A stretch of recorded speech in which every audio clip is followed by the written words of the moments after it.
She flinched at every single hand that reached for her. 3 shelters, 2 failed adoptions, 1 reputation that followed her from cage to cage. They called her the cat nobody could touch.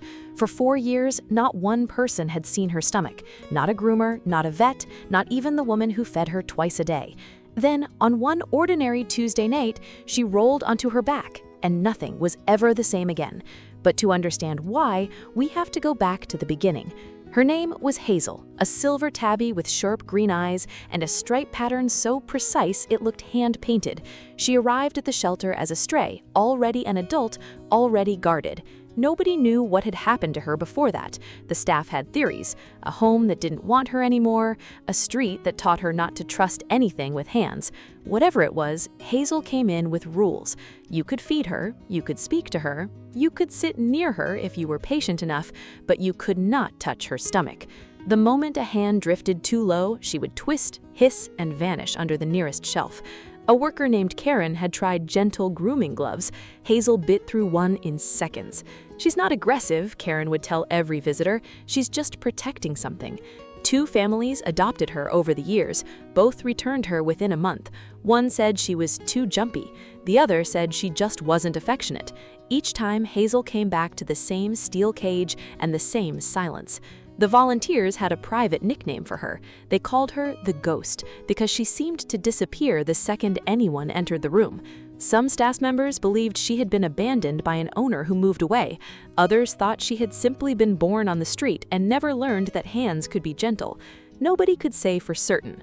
What they did know was this: Hazel ate alone, she slept alone, and every adoption form that mentioned her came back with the same word written in red ink: returned. By the time Emily walked into that shelter, Hazel had been labeled unadoptable twice. Emily wasn't looking for a perfect cat. She had just lost one, an old tabby who'd slept curled against her side for 11 years. The grief was still raw, and so was the silence in her apartment. She saw Hazel in the back corner, tucked behind a litter box, refusing to make eye contact. Karen warned her honestly, "This one takes work, real work. Are you sure?" Emily crouched down anyway. She didn't reach out, she didn't speak in that high, forced baby voice most people use. She just sat on the floor and waited. 10 minutes passed before Hazel even turned her head. But something about that patience must have mattered, because Emily brought Hazel home 2 days later. But what happened next would change everything. The first week was brutal. Hazel hid inside the box spring of the bed, coming out only at night to eat. Emily would wake up to find food gone and the litter box used, but never once did she see Hazel in daylight. She started leaving small pieces of chicken near the bed frame, just close enough for Hazel to reach without being seen. Little did they know, this was only the beginning. Week 2 brought a shift. Hazel began sitting at the edge of the room while Emily worked at her desk, always at a distance, always ready to run. If Emily so much as glanced her way too quickly, Hazel would bolt. So Emily stopped glancing. She learned to type with her back half turned, letting Hazel study her without pressure. Slowly, the distance shrank. 10 feet became 6, 6 feet became 3. By week 4, Hazel would sit close enough that Emily could hear her breathing. There were setbacks too. One evening, Emily's phone buzzed loudly on the table and Hazel bolted straight back under the bed frame, gone for 2 full days. Emily didn't panic. She didn't chase her, didn't drag her out, didn't try to force an apology Hazel wouldn't have understood anyway. She just kept the routine the same. Same food time, same quiet voice, same open door, in case Hazel needed to leave the room on her own terms. On the 3rd day, Hazel came out on her own, as if nothing had happened at all. That was the moment Emily finally understood something important. Hazel wasn't testing her out of spite. She was testing her because trust, once broken, has to be rebuilt one small proof at a time. I see you still haven't subscribed.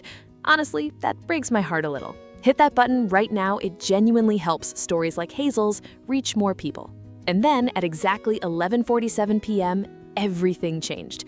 Emily was reading in bed when she felt the mattress shift. She didn't move, she didn't even breathe too loudly. Hazel had jumped up, walked in a slow circle, and settled near her feet, farther away than she'd ever dared before, but on the bed, for the first time. Weeks passed like that. Hazel inching closer some nights, retreating on others, testing the boundaries of a trust she didn't fully believe in yet. Emily never rushed her. She never tried to touch the stomach that had cost Hazel 2 homes already. She simply kept showing up, calm and steady, night after night. What they built in that silence would stay with them for the rest of their lives. Then came the night that changed everything. It was raining hard outside, the kind of storm that rattles windows and makes old houses groan.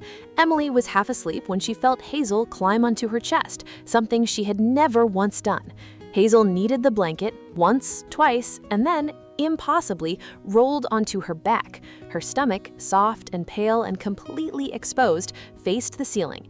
Emily froze, terrified that moving even an inch would break the spell. She reached out one finger, slow as she could manage, and rested it gently on Hazel's belly.